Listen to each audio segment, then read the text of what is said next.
Hi, this is my Monday morning offering, and today's subject is 3 things that are pretty likely, if not almost guaranteed, to trigger your resistance. Now, if you've been following my work for any period of time, you know one of the big things I talk about is resistance, is the reason that we don't follow through on our creative gifts, we don't follow through on our calling, we don't follow through with our leadership. How come we don't do that? And I call that resistance. What I've come to see is that often the more important an action is or a project is to our own, if you like, soul's evolution, the more likely we are to experience resistance to it. So what I've come to see is that resistance is a secondary force. Something happens first which triggers our resistance. So here's 3 things that in my personal experience and working with hundreds of people over the last few decades, I've found to be the things that are most likely to trigger your resistance. So number 1 is simply following that kind of higher sense of purpose, that calling that's etched upon your heart.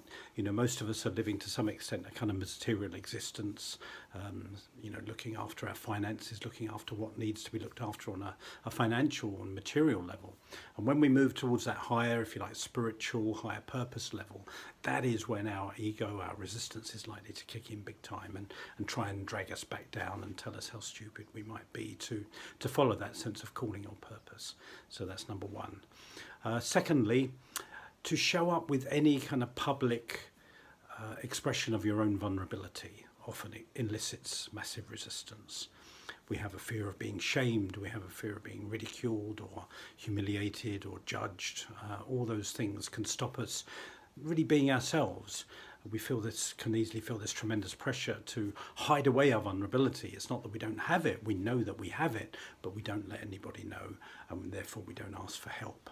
So kind of acknowledging vulnerability, asking for help, showing our true emotions can often trigger significant resistance in my experience.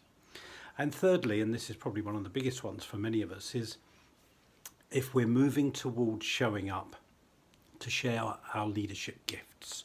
If we're going to publicly say, I think I've got something to offer, I want to offer some leadership in this situation, that's, in my experience, likely to trigger a lot of resistance. It certainly has in me over the years. Whenever I've wanted to share my leadership gifts, whether that's through writing or speaking or coaching or just having conversations with people, gosh, do I give myself a hard time over that. So I can imagine you probably recognize at least one of those, if not all 3 of them. So remember, resistance is normal. We all experience it. The whole idea of sharing these kind of ideas is your resistance can be overcome. You can overcome your resistance. And the world needs what's on the other side of your resistance. You know, your life and the world is blessed by you understanding and getting beyond your resistance. So if you'd like to have a conversation about how you can get beyond your resistance so you can show up more fully and authentically in the world, please drop me a line, nick@iamnickwilliams.com, and we'll arrange to have a conversation. Thanks for watching. Have a good day. Bye-bye.